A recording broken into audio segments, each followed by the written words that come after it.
Então são 7 níveis de experiência, são 7 níveis chamados níveis motivacionais.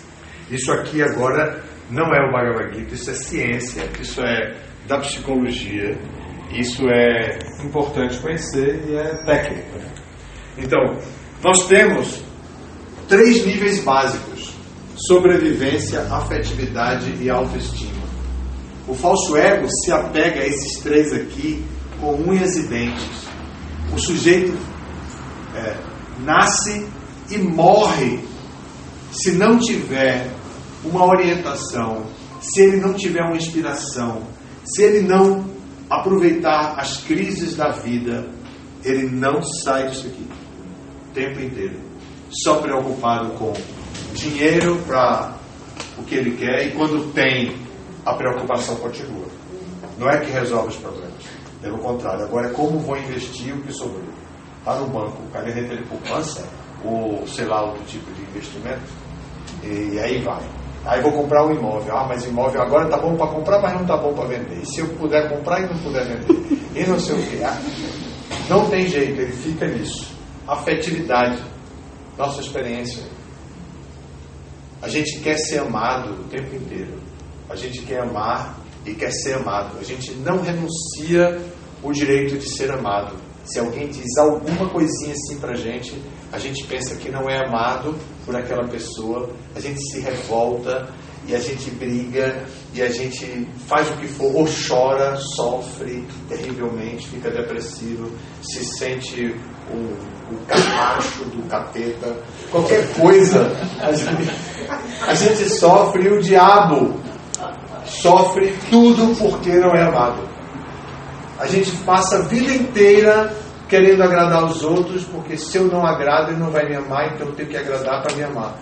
E se a outra pessoa toma algum tipo de atitude que decepciona, que frustra, ou a pessoa fica muito irada, porque a gente sabe que a paixão termina em ira mesmo, ou a gente vai ficar sofrido no buraco da depressão. Então, outro ponto motivacional gravíssimo, que faz a gente ficar circulando aqui e nunca chega na área de transformação. E quando chega na área de transformação, vem aquele entusiasmo, 1000 planos, vou fazer, vou acontecer agora, eu estou muito bem, eu agora estou muito bem. Aí o sinal da sobrevivência, o cara começa a pensar assim, peraí, eu estou bem até, mas realmente como vai ser, como eu vou fazer com o dinheiro? Como eu vou me sustentar? O que é que eu vou fazer sem minha aposentadoria? Eu não estou pagando, eu não sei o que. Aí, volta cá para baixo de novo. A mesma coisa com a afetividade. A pessoa não se ama a si mesma, não fica satisfeita consigo mesma internamente, não tem amor próprio, que já é daqui de cima, autoestima suficiente. Então, cultiva medos, necessidades não satisfeitas, que essas são necessidades que todos nós temos. Necessidades de afetividade, todos nós precisamos amar e ser amados. Só não precisa ser amar isso e fazer disso uma compulsão na vida da gente, como se isso fosse tudo, e não é tudo. Aqui são aspectos. O falso ego trabalha isso aqui. O falso ego trabalha isso aqui. Nessa fase, não há nenhum tipo de comunicação com o andar de cima, da inteligência com a alma. Não há, porque a gente só pensa nisso. Sobreviver, ter o pão de cada dia, feijão com arroz em cima da mesa. A gente pensa no amor perfeito, no príncipe encantado, na bela adormecida, a vida inteira. E aí aqui entra também troca de cônjuge, do que for, divórcio, tudo isso entra porque a pessoa quer ser mais amado, ciúme entra aqui também, o ciúme, essa loucura do ciúme entra aqui também na afetividade. E na autoestima o que entra? Na autoestima entra a escolaridade, o desejo de melhorar, de fazer graduação universitária, pós-graduação e não sei o que, ter um currículo, CV, né? O currículo vitae assim, mais que perfeito, melhorar o currículo, investir aí, tome curso não sei de quê, tome gastar dinheiro com cursos para poder aumentar a autoestima, o amor próprio, mas não sai disso. Isso aqui é falso ego. Isso aqui é o falso ego brabo mesmo, completamente compacto. Mas, apesar de tudo isso, nós entramos em crises. Não é?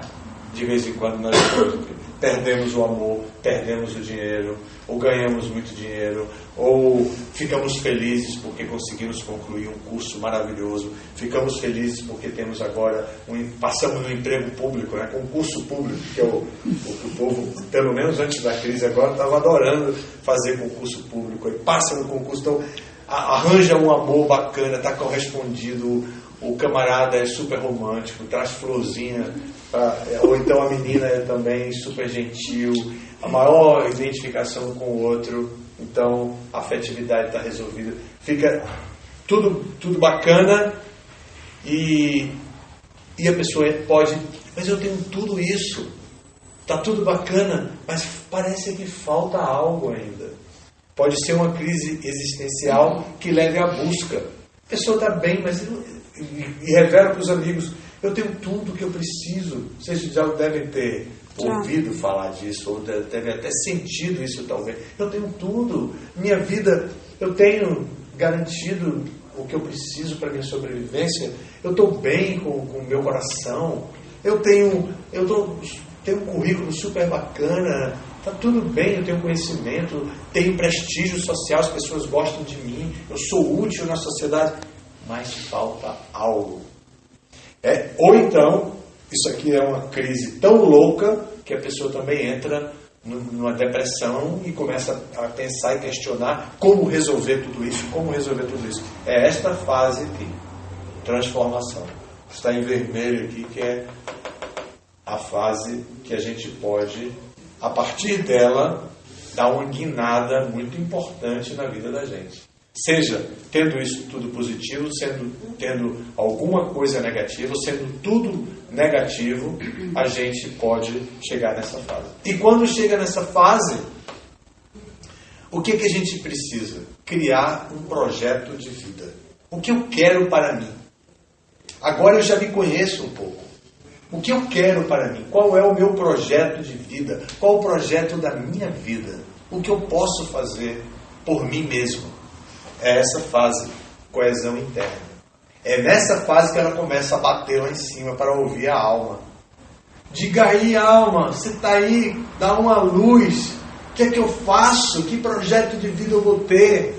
Então a pessoa começa a procurar isso. A coesão interna significa que ela tem inspiração, ela tem desejo, ela tem vontade, é uma coisa que ela quer fazer que não tem nada a ver com isso aqui.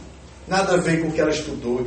De repente ela vai fazer yoga, ela vai montar um negócio próprio, ela vai morar no interior, sai da cidade, compra uma chácara, vai aprender equitação, ou assim, um monte de coisa bacana que ela queria fazer, que ela não tinha tido oportunidade, e vai fazer exercício, ginástica, emagrecer, cuidar da vida intelectual.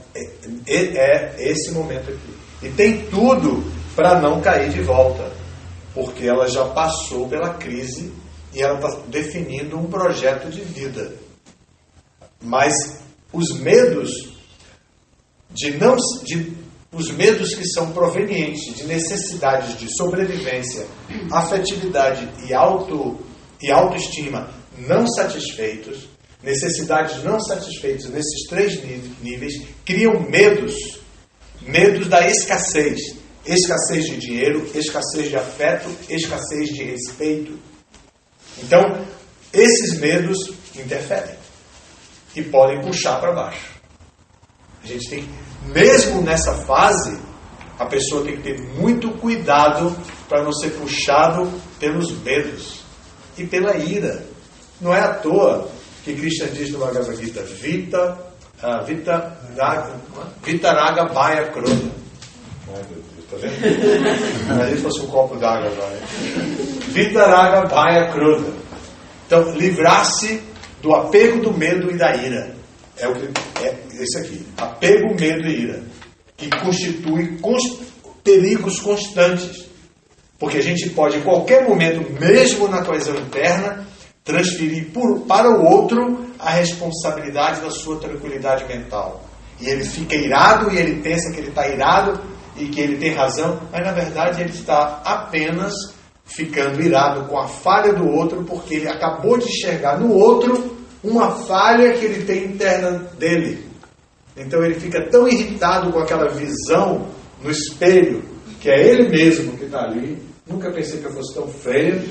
E aí ele fica irado. E ele pensa que a ira que ele tem é com o outro, mas na verdade é apenas consigo mesmo. E aí, ó, cai e vem de novo. Cá para baixo. Começa tudo de novo. Às vezes não começa tudo de novo, mas o risco é esse. Ou fica aqui de novo, confuso outra vez, perdeu o projeto de vida, está atrapalhado, não quer mais fazer aquilo, quer procurar outra coisa, não está satisfeito. E aí, ó, é a hora dos psicólogos ganharem muito dinheiro.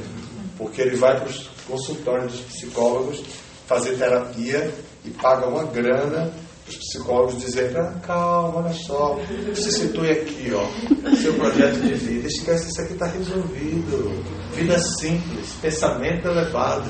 Esquece essa loucura. Isso o conselho, ele vai pagar uma fortuna para o psicólogo dizer isso mesmo que eu estou dizendo aqui agora. Pague mais barato para mim que eu digo logo. Você não precisa ir lá, tá? Mas então, coesão interna, o indivíduo alcança isso aqui, os riscos continuam, as ameaças continuam. Mas agora ele está sendo influenciado por quem? Por inspiração que vem de onde? Da alma. Da alma. É diferente daqui, ó, que vem do falso ego. E o que acontece quando ele tem um projeto de vida? Ele fica satisfeito, ele fica feliz, ele fica realizado internamente, ele se ama a si mesmo, ele sabe apreciar, ele está super bem com a autoestima. Então ele quer fazer uma diferença na sociedade. Então, se uma pessoa é bruta com ele reage com gentileza. Porque ele tem dentro recurso. Ele tem um tesouro interno. Que não foi algo coletivo, que na hora que ele precisou de avanço espiritual, que ele não tem. Ele aqui, ele tem o recurso, porque ele adquiriu aqui. Coesão interna. Ele fechou o corpo, como diriam os baianos, né? Ele fechou aqui, é o lugar de fechar o corpo. Não fica mais, não se deixa mais atingir, pelo que vem de fora, pelo que vem de baixo. Não atinge, ele alcança uma plataforma de integração interna. Ele está coeso internamente, feliz. Aí ele faz a diferença. Aí ele vai fazer o quê? Um projeto de beneficência. Vai distribuir alimento para as pessoas pobres. Vai montar uma escola de arte gratuita na favela. Vai abrir uma ONG. Aqui é a hora da ONG. Fazer a diferença. Todos os idealizadores de ONG estão nessa plataforma de fazer a diferença. Eu quero fazer uma ONG que sirva para tal coisa, que não sei o quê. É isso aqui, é essa a plataforma. Eu quero ajudar, eu quero servir, eu quero ter o prazer de dar esse dinheiro. Eu quero ter o prazer de servir dessa maneira. Eu vou lá e vou lavar a calçada tal igreja. Inventa qualquer coisa. Eu tive uma experiência quando eu era profissional dentista, trabalhava num posto de saúde na época INPS.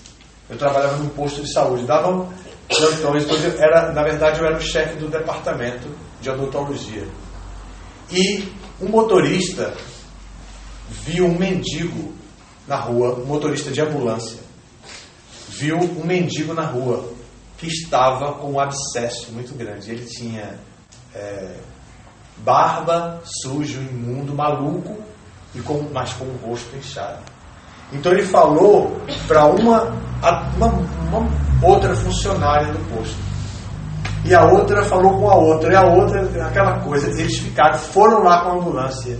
E a mulherada, né, as enfermeiras, todo aquele povo viu e ficaram apavorados. Voltaram e disseram: amanhã é o plantão, era o meu plantão. Então, vamos falar com ele. Ele é bacana. Ele é bacana, ele vai fazer alguma coisa. Aí, um enfermeiro da psiquiatria disse assim: a gente dá uma... Bunny. Não, a gente dá uma injeção nesse cara para ele, porque ele era mendigo, maluco, provavelmente violento, né? A gente dá um jeito de pegar ele, bota na camisa de força, traz aqui e tal, mas o senhor atende ele? Aí eu disse: atendo. A minha especialidade era cirurgia e eu já imaginava que ia encontrar por ali. Aí eu disse: tudo bem, então pode trazer. Aí eles fizeram isso. As meninas arranjaram roupa, shampoo, máquina para raspar a cabeça, para raspar a barba, tudo. Pegaram o sujeito, levaram, não lembro se foi no fim do expediente, foi algum horário que não tinha ninguém praticamente no posto. Levaram o cara, chegaram lá no consultório e eu fiz o que tinha que fazer na boca do sujeito. E o cara saiu todo limpo, todo bacana, medicado e foi embora, né? Voltou para o mesmo lugar dele, que era lá na rua. Então, isso é fazer a diferença. Não da minha parte, mas da parte das pessoas que viram, que ficaram incomodados e tudo. Pessoas que querem desenvolver uma bondade para servir os outros. Ele quer fazer uma bondade para a sociedade, para o benefício da sociedade. Então, essa ideia de que gentileza gera gentileza, verdade pura. Mas quem está nesse nível diz assim: brutalidade também gera gentileza. Ingratidão também gera gentileza. E aí vai argumentar desse tipo. Não é só gentileza que gera gentileza, não. Então, este ponto é muito importante na vida de uma pessoa. É o ponto do perdão. É o momento em que a gente consegue perdoar tudo de ruim, que é todas as pessoas que representam as coisas ruins que aconteceram em nossa vida. É nesse ponto aqui. Você está preparado para ser diferente, porque você não precisa que aquela pessoa ame você. Você não precisa que aquela pessoa dê dinheiro a você. Você não precisa que aquela pessoa dê prestígio a você. Você tem amor próprio. Você construiu uma fabriqueta de amor dentro do seu próprio coração, que produz o amor de você mesmo dentro do seu coração. Então você não precisa do amor dos outros. Aí pode pensar assim: então eu vou ficar agora zen, neutro, não vou mais amar ninguém porque é o amor universal, então eu não preciso de amor, então o que vai acontecer comigo? Não vou ter mais nenhuma emoção no campo do amor? Negativo, nada, pelo contrário. O amor conjugal que chega nessa situação para uma pessoa que se ama a si mesmo, não é um amor de completar uma parte de você mesmo. Não é que você é metade de uma laranja, metade de uma... Vamos dizer, vou procurar minha cara metade. Você não é uma cara metade, você é uma cara inteira. E vai procurar alguém com a cara inteira. Inclusive, se alguém aparecer com a cara metade, você não vai querer nada com essa pessoa. Né? Com certeza. Imagine, vou sair correndo. Mas, às vezes, a gente fica nessa. A cara por fora está inteira, mas a gente quer que ela seja uma cara metade. Eu exijo que ela seja metade da minha cara, porque eu estou aqui ainda. Eu preciso disso aqui. Eu preciso disso aqui. Eu não quero uma pessoa inteira. Eu não quero uma pessoa completa, que se ame a si mesmo. Eu quero alguém que dependa do meu amor, que eu seja importante na vida dela. E aí começam todas essas ilusões que terminam em quê? Divórcio. E repete de novo o segundo relacionamento, igual ao primeiro. O terceiro relacionamento, igual ao primeiro. O quarto, o 12º, igual ao primeiro. Tudo. E chega velho e ainda tem esperança no clube de idosos de arranjar uma velhinha para imagine, né? Que situação por causa necessidade terrível aqui, né? Então, está nesse ponto de fazer a diferença. Agora, imaginem uma numeração. Número 1, 2, 3, 4, 5, 6 e 7. Qual o nível mais elevado? E o que está escrito aqui? Servir. Olhem o que a ciência diz, que o nível mais elevado da autorrealização do ser humano é servir. Agora vejam o que nós aprendemos com o Prabhupada. O que é que nós aprendemos desde o começo com o Prabhupada? A servir. O Prabhupada nos puxa da influência do falso ego para a influência da alma. E ainda a ciência diz que o nível mais elevado é o nível de servir. É o nível de servir que Prabhupada dá no primeiro dia que a gente chega. Primeiro dia que a gente chega no templo, a gente ouve falar de serviço devocional. Não é? Sim. Varrer, limpar, cozinhar, ajudar na cozinha, tirar o lixo, lavar o banheiro, lavar a panela. A gente aprende, e é o nível mais elevado de autorrealização. Agora entra a segunda parte da palestra, né, que é autoconhecimento e consciência de Krishna. Como este servir pode definitivamente ser sustentável, estável. Como este servir pode estar inteiramente estável. Quem se arriscaria a dar uma resposta? Como estável? Estável. Que como a pessoa pode chegar nessa plataforma? Primeiro chegar até aqui, né? A gente já falou um pouco de como chegar até aí, passando por diferentes obstáculos, desafios, e mais a gente consegue chegar na plataforma de servir. Quando a fé dele está firme e ele tem firme convicção de que através do serviço devocional, servindo a Krishna, né, todos os propósitos serão satisfeitos. Né? Bom, isso é isso, mas essa é uma experiência, a sua resposta traz um conceito intelectual, né? Um conceito intelectual, um conceito bem quadradinho assim, né? Agora a gente pense numa coisa mais redonda, menos quadrada. Um momentinho. Quando a pessoa está fora da dualidade, porque ela já não é fitada pela bem e mal, ela é determinada para... Resposta bastante filosófica, sim, e mais redonda, né, do que a primeira. Todas as respostas estão certas, mas o ser humano não pode receber conceitos assim, quadradinhos, e pensar que ele vai viver a vida inteira apertando botõezinhos que vão liberar gavetinhas que trazem não sei o que, tudo. Não é isso não é a vida humana, isso não é assim que acontece. Quando a pessoa tem amor e quer sino dar esse amor para as outras pessoas, e que as outras pessoas consigam também dar esse amor para outros. Mas amor por quem? Bom, no caso aí é amor por Deus, amor por o ser humano, no caso nosso é amor por Krishna, não? Isso é claro. Certo. Mas as outras pessoas não sabem ainda, não estão nesse nível, mas eles a pessoa quer passar esse amor, esse conhecimento para as outras pessoas. Entendi. Sua resposta não está errada. Mas alguém gostaria de dar outra resposta? Por quem? Amor por quem? Amor? As entidades vivas? Sim, isso é mais ou menos o que ela diz.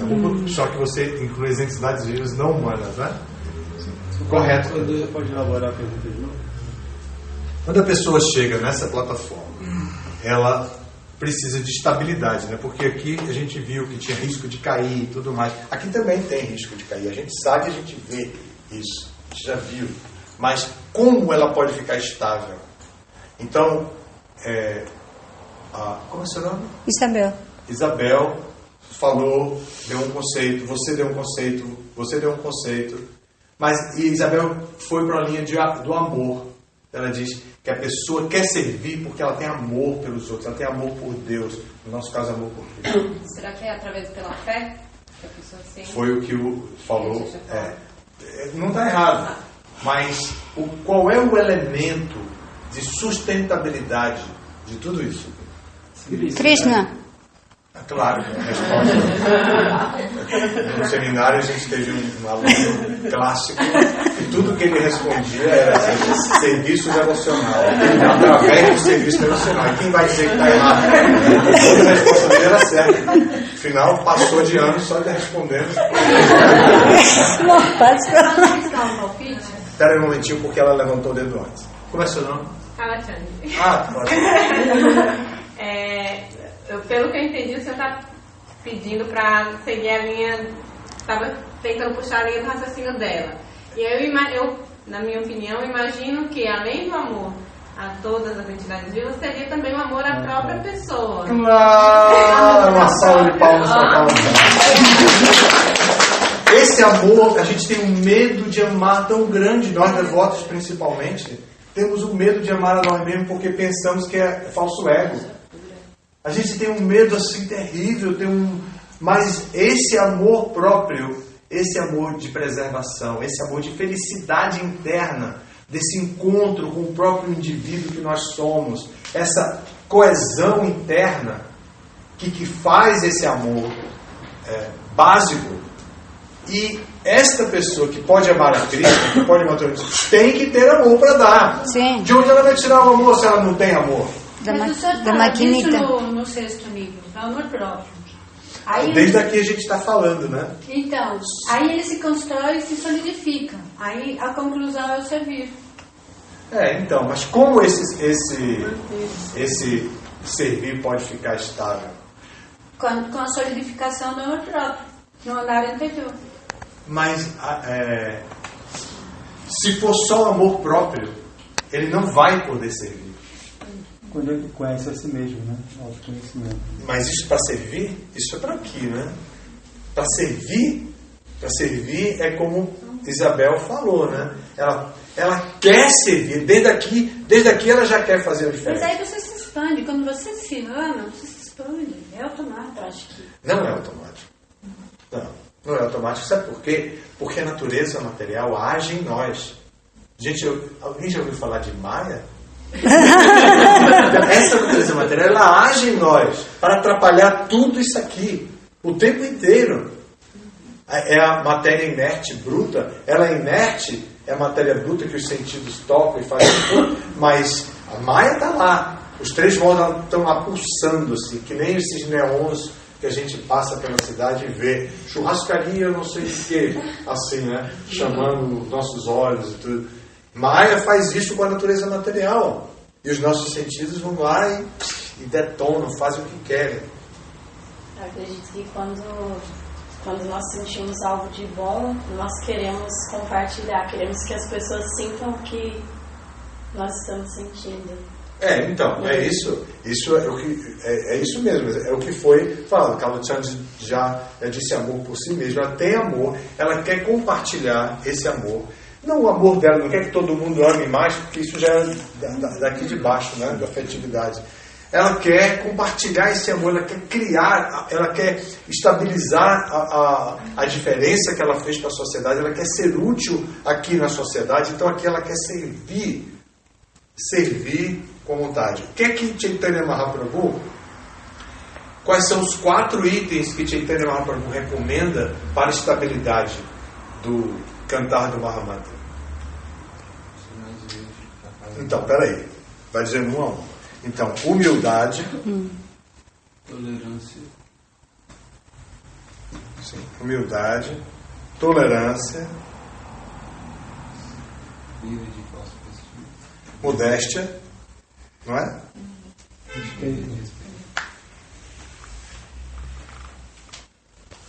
Respeito. Prestar todo respeito às outras. Modéstia e respeito.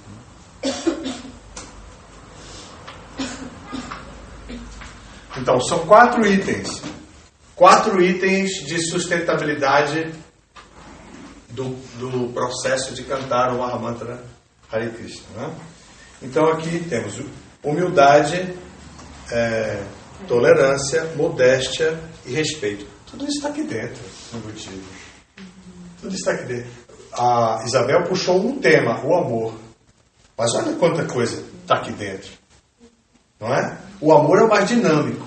É o proativo, é o elemento proativo. A gente cria a relação proativa, assim. Mas olha aqui, humildade, tolerância, modéstia e respeito. Tudo isso está aqui dentro. Para poder sustentar o indivíduo, né, o equilíbrio do indivíduo aqui nessa posição. A autorrealização. Né? Então, a consciência de Krishna deve ser... Nós devemos alcançar estabilidade na consciência de Krishna. E quem é responsável por isso? É a coletividade? Não. Lembra do começo da aula? É a coletividade? É a comunidade? É o mestre espiritual? Não. Não é, gente. Não é. O mestre espiritual dá iniciação, o mestre espiritual conduz, o mestre espiritual orienta, mas ele não vai lhe dar nada pronto. Nada pronto. Absolutamente nada pronto. Então, é preciso que a pessoa construa, passo a passo, satisfazendo suas necessidades. Ela tem que satisfazer suas necessidades de sobrevivência, de afetividade, de autoestima. Ela tem que chegar no nível de transformação, ela própria, pessoalmente, para que ela encontre a sua coesão interna. Os filhos nossos, né?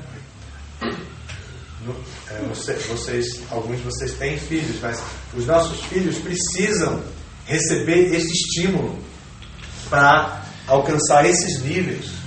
Eles têm necessidades aqui que precisam ser satisfeitas na sua integridade, integralmente. Eles precisam satisfazer integralmente as suas necessidades. Porque necessidades não satisfeitas, medo. Vão dar em medo. E aí o medo vai trazer todo tipo de outra coisa. Apego, ira, luxúria, tudo é medo, desespero, desequilíbrio de toda a natureza. Então a origem dos nossos medos, escassez, falta de amor e falta de prestígio. Aí Chaitanya Mahaprabhu diz, tem que estar pronto para dar todo o prestígio aos outros. Então, como nós vamos poder dar prestígio aos outros se nós ainda competimos com os outros? Se nós ainda temos ciúme dos outros, nós ainda temos inveja dos outros? Como vamos dar todo respeito aos outros se ainda temos alguma coisa como não dá? Nós temos que trabalhar isso. Então, aqui está um mapa de trabalho, né? Assim, uma agenda de trabalho. Nós vamos ter que trabalhar nisso tudo para a autorrealização e o autoconhecimento em consciência de Krishna. Tudo bem? Claro, agora...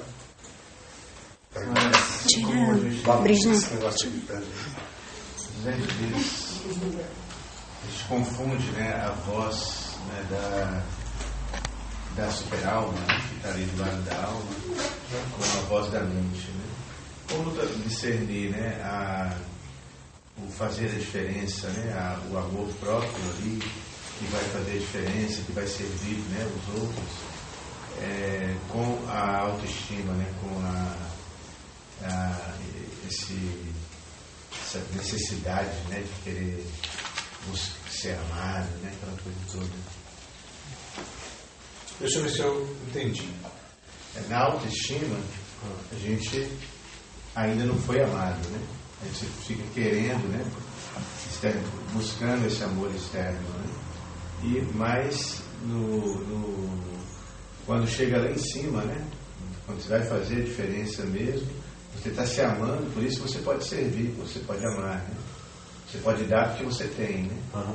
E nesse momento você não pode se confundir também. Você pode estar lá embaixo pensando que está em cima. Em geral é assim mesmo.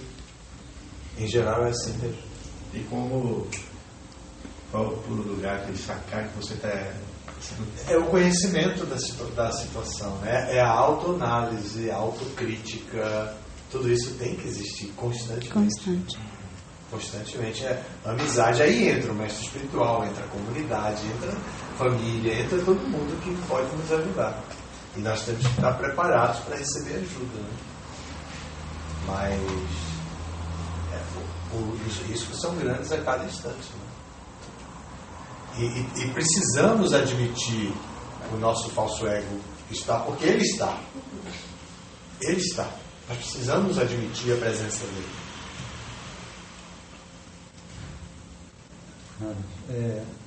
Nós, como o senhor falou, quando nós entramos na consciência de Krishna, a gente aprende a servir, né? Pelo serviço devocional. Mas nós dependemos dessa autoestima, afetividade, sobrevivência. Né? Uhum.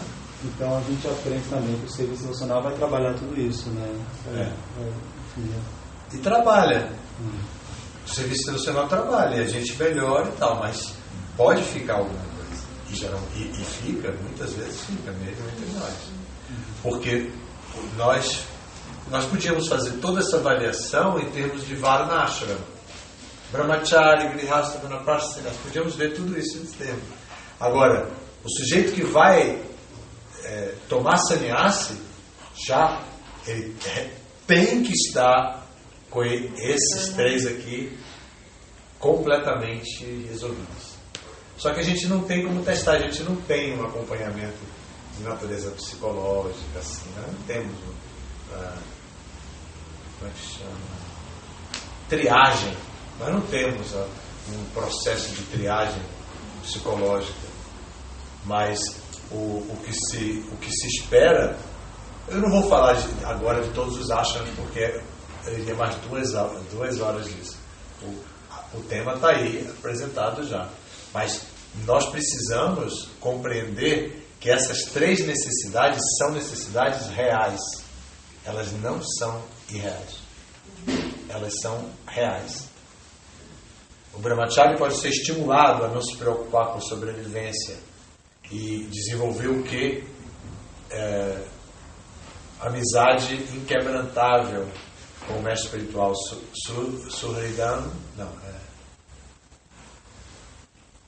Sudrida Suhridam, amizade inquebrantável com o mestre espiritual, enchendo o coração de amor pelo mestre espiritual, ele fica depois completamente capaz de amar a todo mundo, desde que não vire idolatria, que não faça culto à personalidade, desde que ele compreenda a qualidade da relação. Aí ele vê a amizade inquebrantável, ele realmente aceita o mestre espiritual como representante de Deus, ele realmente entende: aqui está o representante de Deus na minha vida. E a autoestima é a mesma coisa, ele compreende. Então o brahmachari, ele compreende tudo isso. E a autoestima também, ele sabe que ele está sendo treinado, porque aqui é onde o sujeito vai se capacitar, ele está sendo treinado na filosofia, ele está estudando a filosofia.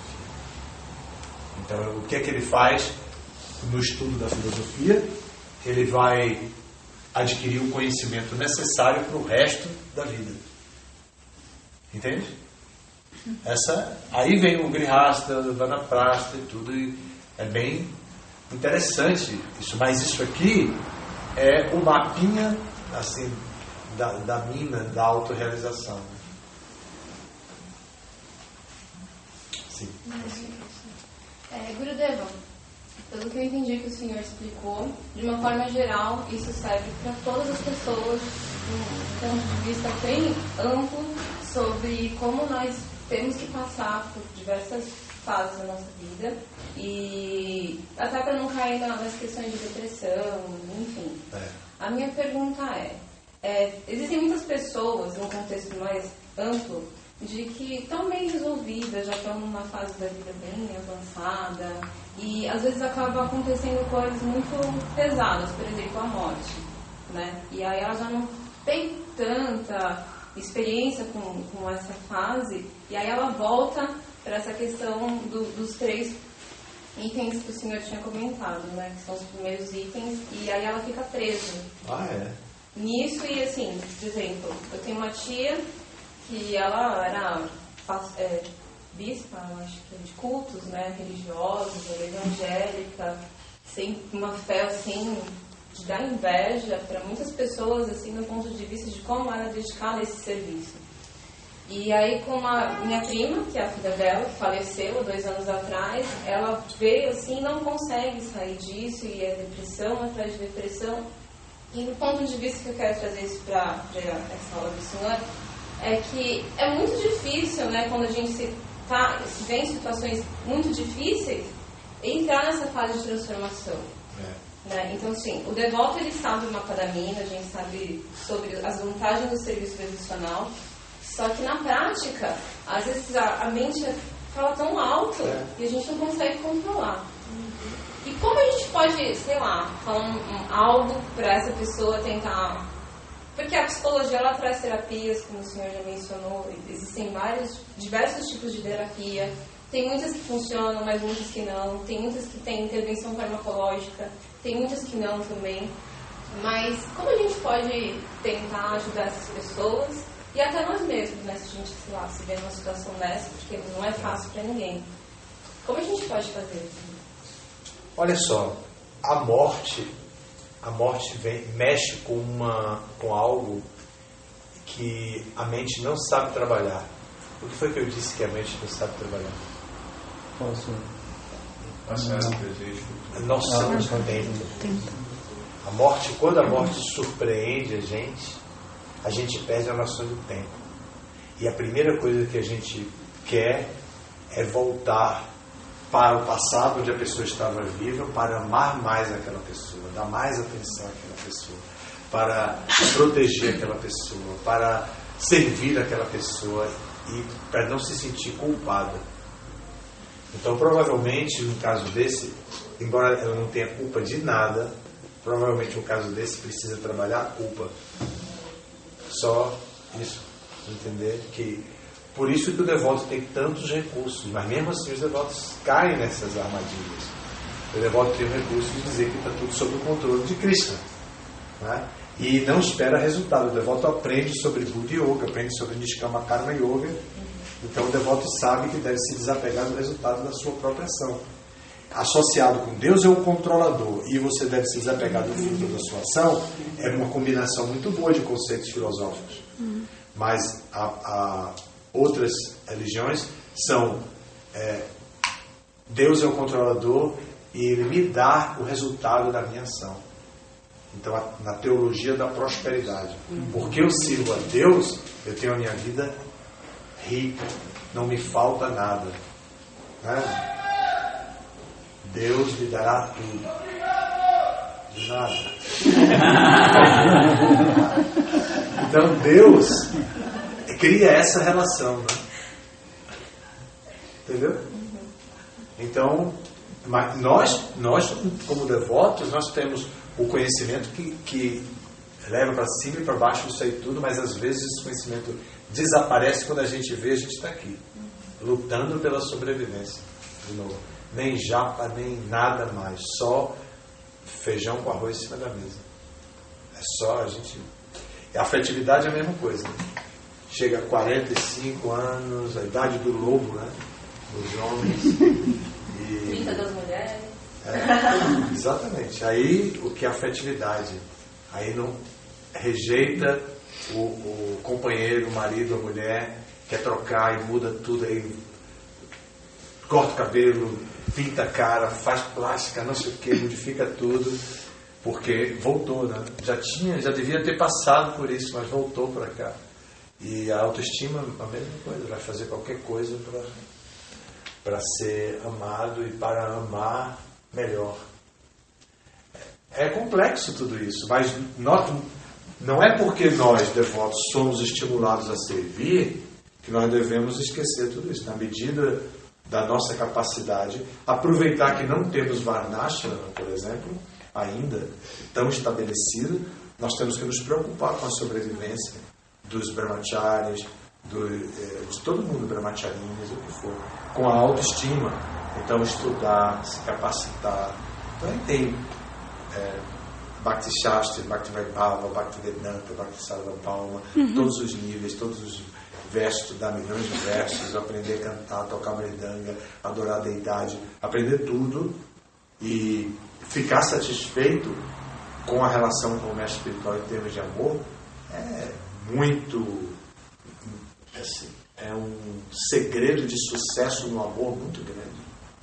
Muito grande. Porque casar, constituir uma relação conjugal com um coração que não sabe amar, aí se prepare para os erros. Se não aprendeu ainda, vai errar. E na hora que erra, o que vai dar? Tudo pode acontecer nos erros do amor, da afetividade. Mas se a pessoa já tem amor pelo mestre espiritual, ela já sabe amar. Para ela é mole amar. Ela já sabe o que é amor. Já sabe o que é se dar, se entregar, servir, amar com rendição, amar com... Já sabe amar. Então ela vai... agora só faltava um detalhe, que é o amor conjugal. Aí o detalhe é a graça da relação. E não acaba nunca. E vai a pessoa, e aquilo aumenta. Porque a base de amor ela já tem. E tudo resolvido. Não tem direito a desconfiança. Porque ela tem amor, tem a confiança, tem tudo. Então, toda essa relação já está estabelecida.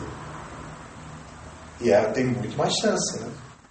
Por isso a vida de Brahmachari e Brahmacharini é tão importante na vida de alguém para construir essa relação com o mestre espiritual. Mas se a pessoa entra em outra fase da vida, se a pessoa tem acesso em outra fase da vida, não tem problema. Ela pode recuperar isso, tipo fazer um curso supletivo. Né? Pode fazer um supletivo da relação com o mestre espiritual, um supletivo da relação com Cristo também, que já esteja em outra situação. Ela vai fazer aquilo intensivamente e vai alcançar o nível que precisa. Mas o desafio é muito grande. Mesmo. E nós não devemos pensar que somos heróis, que temos somente que esquecer tudo isso, negligenciar isso tudo e que vamos passar daqui para cima. Primeira coisa é que essa coesão interna aqui é uma barreira muito grande. Não é todo mundo que consegue passar daqui para aqui, não. É muito difícil passar dessa barreira daqui para aqui. Precisa muita prática, muita orientação, muito exercício, porque não é fácil, não. Essa coesão interna aqui, aqui é a posição que para a gente seria Atmarama, satisfeito em si mesmo. Não é? Imagine, Atmarama, a gente nem fala disso entre a gente, não é? A gente nem fala disso, mas é coesão interna. O sujeito satisfeito, Atmarama significa sente prazer na alma. Atma é alma e Rama é prazer. Atmarama é aquele que sente prazer na alma. É essa a posição aqui. Então mas a gente tem que alcançar, porque ela é a primeira depois da transformação. Depois da crise é o que ela tem que alcançar. Agora vai conhecer-se a si mesmo. Né? Conhece-te a si mesmo. Uma máxima da filosofia grega.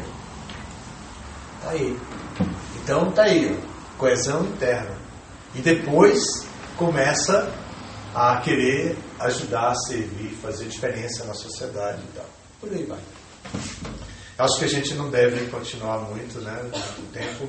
Isso foi apenas uma palestra introdutória. O tema é muito complexo e grande. Eu dei cursos de 2, 3 dias sobre isso, com muitas práticas, exercícios, e a gente pode fazer isso em um dado momento.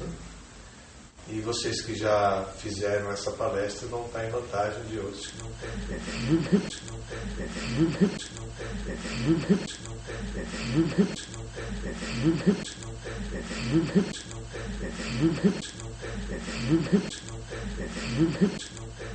Não tem